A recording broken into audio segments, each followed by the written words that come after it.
Salut à tous, c'est Benji pour ce nouveau épisode sur le développement en langage C. Et donc aujourd'hui dans cette nouvelle vidéo, nous allons voir les instructions de contrôle ou encore appelées habituellement les structures de contrôle.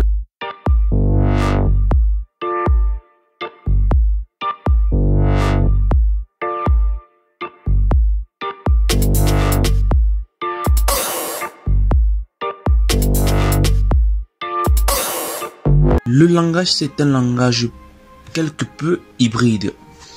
En effet, d'une part, il dispose d'une instruction permettant de réaliser des choix. Quand je parle de choix, ce sont vas-y, commence. Vous avez demandé à l'utilisateur que tape 1. Vous allez voir son choix. S'il a tapé 1, vous devez savoir. S'il a tapé 2, vous devez savoir également. Maintenant, vous avez aussi les structures permettant de réaliser des boucles. Quand je parle de boucle, pour ceux qui ne comprennent pas également, il y a la boucle de while, il y a la boucle, quand je dis while, c'est répéter tant que, quand je dis la boucle while, c'est tant que, et la boucle for, qui est la boucle pour. Donc, ce qui est un peu délicat, c'est la boucle to while. Je vous expliquerai dans la suite du code source. Ça, plus tard, nous allons commencer. D'accord. Nous prenons la structure de choix. La structure de choix qui est la structure de contrôle if. Voici sa syntaxe. If, condition. Vous allez mettre juste là, je mets condition. Là, je mets maintenant, après condition, je vais mettre bloc, autant pour moi. Je mets bloc, mais d'instruction. Mes blocs d'instruction. Donc là, sur toute cette ligne, vous allez mettre les blocs d'instruction. Autant de blocs, autant de blocs, autant de blocs que vous voulez, autant de blocs que vous voulez. Mais moi, je ne m'attarde pas là. Je veux juste commencer. Je vais prendre un exemple. Bon. Voilà ça. Je déclare un entier. Je vais mettre un nombre. Ouais. Nombre. Je vais mettre somme. Bon, je vais le mettre un nombre justement, simplement. Nombre. Je vais demander maintenant à l'utilisateur de me donner un nombre. Je ne vais pas mettre le nombre au hasard. Je vais demander à l'utilisateur de me donner un nombre. Bon, là, je prends maintenant, je mets printf, comme on a vu dans les vidéos précédentes. Printf. On vient là. On met entrée. Vous pouvez mettre donner, moi, je mets entrée. Un nombre. Un nombre, je suis désolé pour l'erreur, un nombre, et je pars à la ligne anti/n. D'accord. Maintenant, quand il me donne le nombre, il faut que je récupère le nombre. Je mets scanf là, scanf. Maintenant, je mets, on a vu la syntaxe de scanf, je mets là.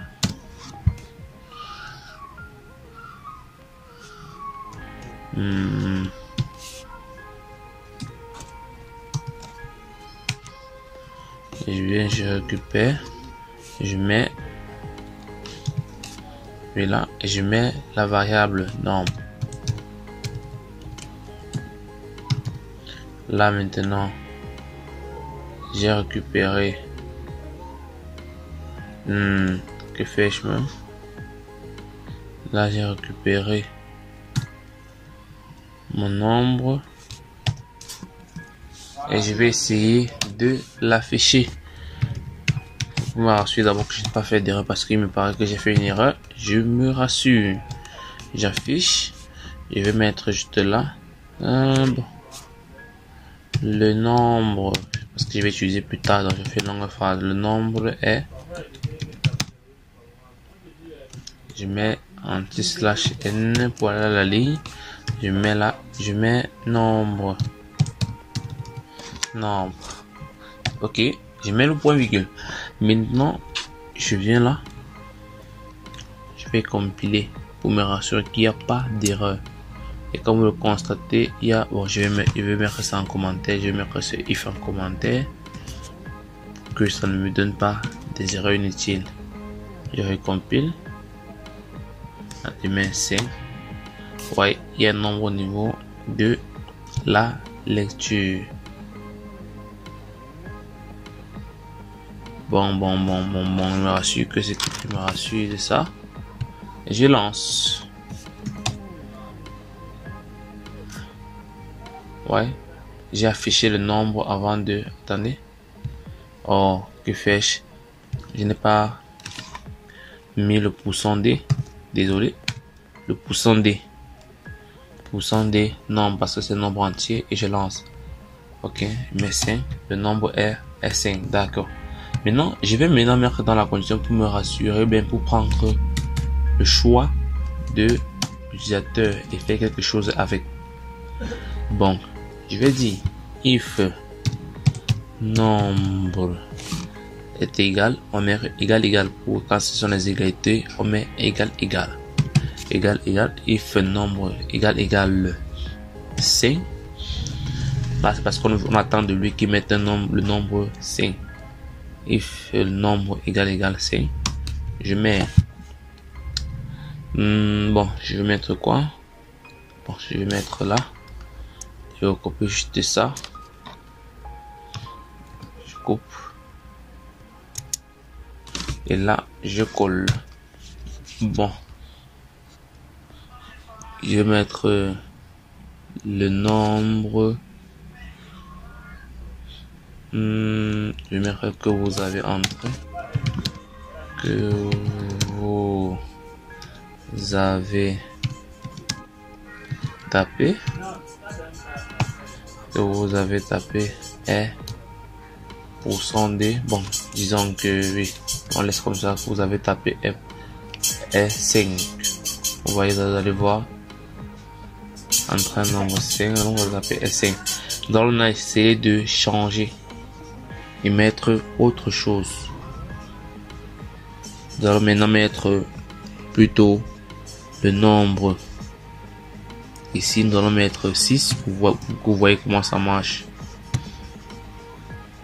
Je mets 5. Vous voyez, ça n'affiche rien. Donc, le if marche uniquement lorsque la condition est vérifiée. Lorsque la condition est vérifiée.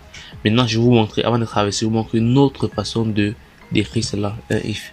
Avec un seul bloc d'instruction. Vous enlevez juste les codes là et vous relancez, ça va marcher. Mettez la 5. Oui, ça marche. N'affiche pas d'erreur. On va essayer de compiler avec 6. Oui, ça marche. Donc c'est lorsque il y a un seul bloc d'instruction. S'il y en a deux, ça ne marche pas.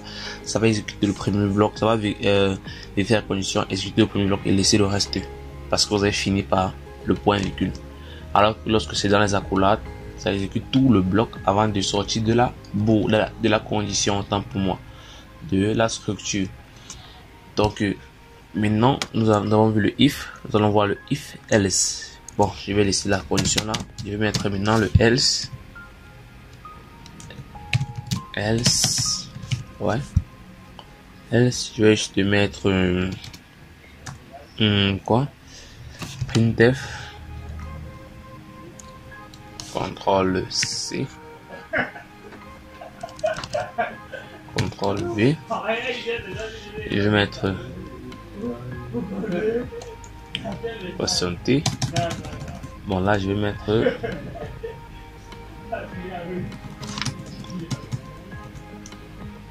le nom. Je vais mettre un mauvais choix du nombre. Désolé pour le temps perdu. Mauvais choix du nombre. Choix du nombre. Désolé. Nombre. J'ai mis le mauvais choix du nombre. Et on va essayer. Vous allez voir, je n'ai pas mis d'accolade, j'ai mis le point virgule, j'ai fermé. Je vais essayer de mettre mon code source propre que vous voyez vous-même. Et voilà, je lance. Si je mets 6, ça me dit vous avez tapé le nombre 6. Si je mets 5, mauvais choix du nombre. Donc vous comprenez maintenant la différence entre le if tout simple et le else. Et après le if, le code source continue. Donc je vais mettre un printf là. Je vais mettre CTRL-C. Comme je vous ai dit que après ça, le code s'arrête. Donc je peux venir là, je mets directement là, je mets fin. Je mets end. Ok. Dès que je vais lancer, je mets 5. Mauvais choix du nombre end. Bon, je vais pas d'abord la ligne. On va mettre mon end. Ok. Je vais mettre ok end. D'accord. Nous sommes maintenant rassurés de notre end, sachant que ça fonctionne. Ok, mon code source est propre. D'accord. Vous voyez que là, le code source mauvais choix du nombre, c'est pas que c'est à cause du else. Ça s'arrête là. Je vais essayer de mettre dans le if, vous allez voir. Je vais essayer de faire que le if fonctionne et vous allez voir que ça va mettre le printf end. Alors, nous allons essayer. Je mets là. Je mets le 6. Vous allez taper, vous voyez que c'est même mon int normalement. Ça ne prend pas en compte la première instruction après mon else. Donc, ça met le end. Vous avez compris comment ça marche. Ce qui fait que si vous mettez plusieurs, ça ne va pas marcher. Si vous mettez plusieurs blocs d'instructions qui doivent s'exécuter grâce au else, ça ne marchera pas. Donc faites très attention, soyez très vigilants. D'accord. Maintenant que nous avons fait cela, on va utiliser le switch. Nous allons prendre le switch. Je vous ai fait pas qu'il y a le switch. Nous allons faire utiliser le switch. Vous allez voir la différence. Là, je ne dois pas effacer. Je vais descendre avec ça. Je vais mettre switch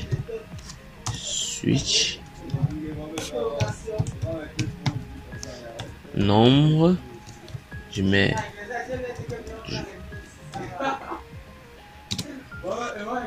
je mets là. Bon, je vais maintenant mettre nombre. Je vais mettre case,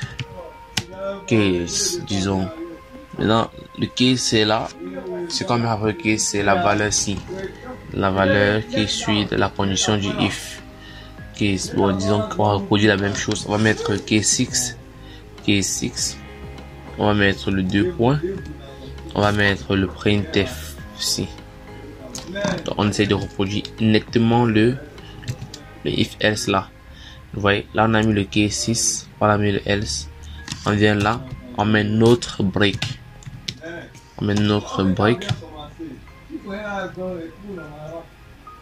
Ensuite, on vient là.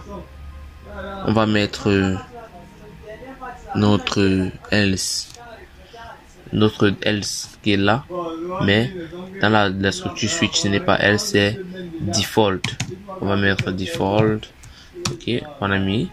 Maintenant on met notre 2 points et on met notre bloc d'instruction, c'est là. CTRL-C, CTRL-V. CTRL-V. Ok. Notre CTRL-V est là. On sait que nous n'avons plus de problème. Oh, désolé, j'ai dit CTRL-V. Notre else est là. Nous n'avons plus de problème. Maintenant, nous allons prendre la fin ici. Bon, on va pas prendre le end. On va laisser le end.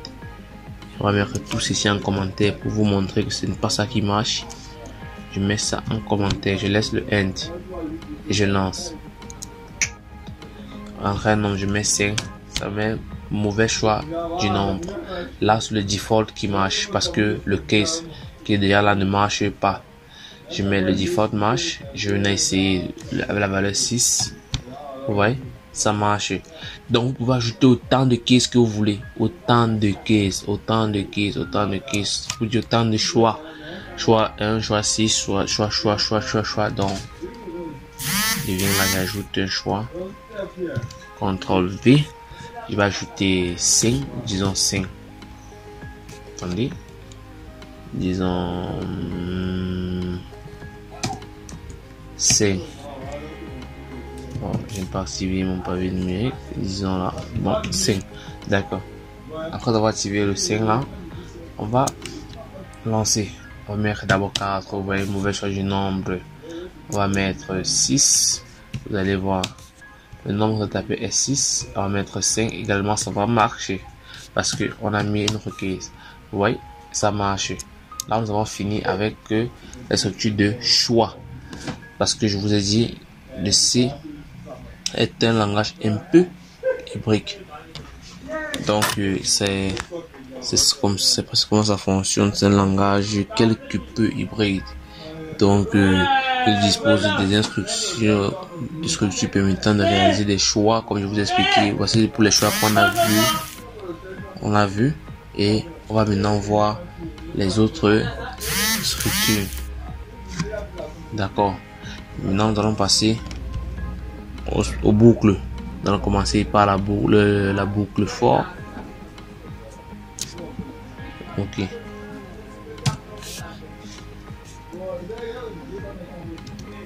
Voilà, for. Voilà, c'est la condition. Je vous montre la structure for. Je mets ici on a mis initialisation, initialisation, initialisation simplement, initialisation. Je mets mon point virgule, je mets condition, oui, bon, pas conditionnel, bon, je mets condition, oui, point virgule. Ici, je mets incrémentation ou décrémentation, ça peut s'incrémenter comme ça peut se décrémenter. Incrémentation ou décrémentation, bien sûr. Bon, pour bien présenter le code, vous espacez ainsi. Vous mettez vos accolades. Voilà. Et là, vous mettez votre bloc d'instruction. Ok, voilà ça. Vous mettez votre bloc d'instruction là et vous mettez vos points virgule à chaque fois que vous finissez une instruction. Vous mettez un point virgule. Sinon c'est un bug. C'est un bug. Donc là, nous allons passer maintenant à la mise en place de notre structure for. On a déjà vu la structure. Nous allons mettre ça en place.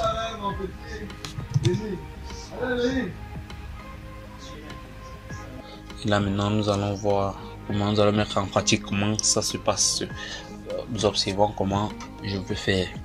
Bon, je vais mettre for. Je vais créer. Oui, je vais utiliser une seule variable.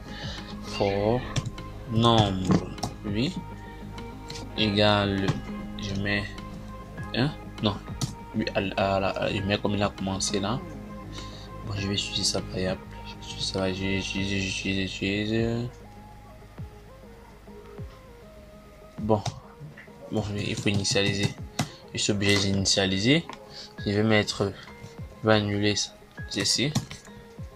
Je vais mettre for nombre est égal à 1 point virgule.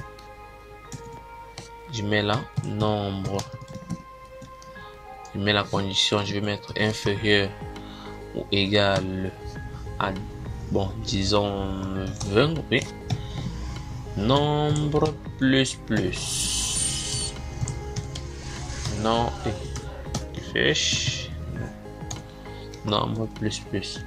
Là maintenant je vous mets accolades, je descends, je continue avec mes blocs d'instruction. Vous voyez, je mets juste là mon printf, il va afficher les nombres simplement comme ça. Je mets là.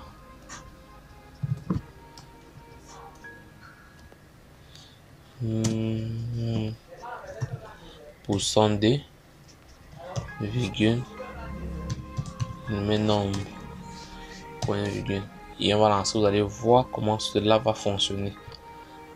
Ça m'affiche de 1 à 20 sur une ligne droite. Comme je vous ai montré comment on par la ligne, je vais partir à la ligne, vous allez voir, /n. Ouais, ça m'affiche ainsi. Vous voyez que vous avez la possibilité d'afficher comme vous voulez, espacer à chaque fois, aligner à chaque fois, aligner après 10, vous utilisez encore les conditions. Ok, maintenant vous allez utiliser cela dans la boucle, dans une autre boucle, puis la boucle for, vous allez utiliser la boucle while. La même chose sans rien changer. Vous allez afficher de la même manière de 1 à 20 avec la boucle while, dans la boucle temps, que vous allez voir comment ça fonctionne. Je viens là, je vais descendre avec le forçat effacé. Je viens là, je mets, bon, j'efface, puis je vais utiliser ça. Oui, ça va me donner beaucoup de travail si j'efface, si je recopie. Je vais mettre là, je mets juste là while, oui. Je copie l'initialisation. L'initialisation du while se fait à l'extérieur de la boucle. Au début, je colle là, j'ai initialisé. Maintenant, ma condition, elle reste là. Je viens copier l'incrémentation, CTRL X. Je viens coller là. Après, le bloc d'instruction. Donc, lorsque j'ai fini le bloc d'instruction, je mets mon incrémentation. Je n'oublie pas le point virgule. Je n'oublie pas d'enlever le point virgule entre la parenthèse. D'accord. Maintenant, je mets ceci. Et je vais lancer. Vous verrez comment ça va marcher comme le for sans problème. Ouais, 1 à 20. Ça marche sans problème. Donc, c'est la structure de while. Nous allons utiliser le do while. Vous allez voir comment ça marche. C'est répéter tant que. Ce n'est pas le répéter jusqu'à comme un algorithme. Je précise bien, c'est répéter tant que. Je vais vous expliquer au niveau des conditions. Allons-y d'abord.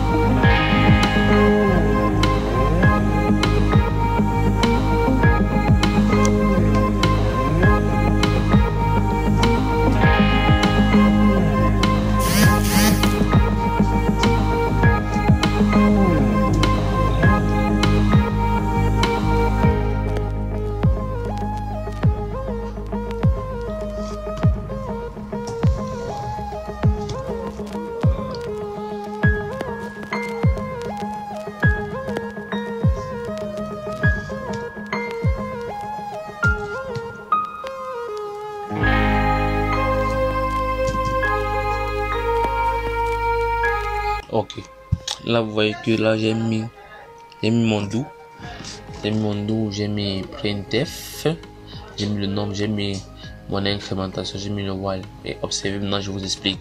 Là vous avez do while, répétez tant que le nombre est inférieur à 20. Le nombre est inférieur à 20, ça va répéter tant que le nombre est inférieur ou égal à 20. Je vais lancer, vous allez voir comment ça va fonctionner. Je lance. Vous voyez, ça marche. Si je mets, lorsque vous utilisez l'algorithme, c'est plutôt répéter jusqu'à, on va mettre jusqu'à ce que le nombre soit supérieur ou égal à 20. Vous voyez que ça n'a plus marché. Vous voyez, parce que le do while, ça écrit 1 parce que le do while exécute d'abord avant d'utiliser la condition. Donc ne faites pas l'erreur, mais ne confondez pas cela. Donc on va mettre ainsi. Vous voyez, c'est tant que, répéter tant que la condition ci est valide. Donc est vérifiée. Donc si c'est la condition, c'est juste ça répète. Alors que disons que le répéter jusqu'à, c'est répéter qu'à ce que la condition soit fausse avant d'arrêter. Donc c'est un peu ça. Ok, jusqu'à ce que la condition soit vraie. Voilà, lorsque la condition est vraie, ça, désolé, autant moi je me suis un peu trompé. Bon, nous avons vu le répéter des conditions. C'était tout pour aujourd'hui. N'hésitez pas de vous abonner, de mettre un pouce bleu et de cliquer sur la cloche de notification pour ne pas rater les prochaines vidéos, car nous ne faisons que monter en force et nous allons continuer jusqu'à et très bientôt nous allons commencer avec les séances de pratique de TP et des exercices avec corriger. Donc tout ce qu'on voit là, c'est juste pour vous instruire, vous donner un petit aperçu de ce qui vous attend dans la suite de votre parcours en programmation.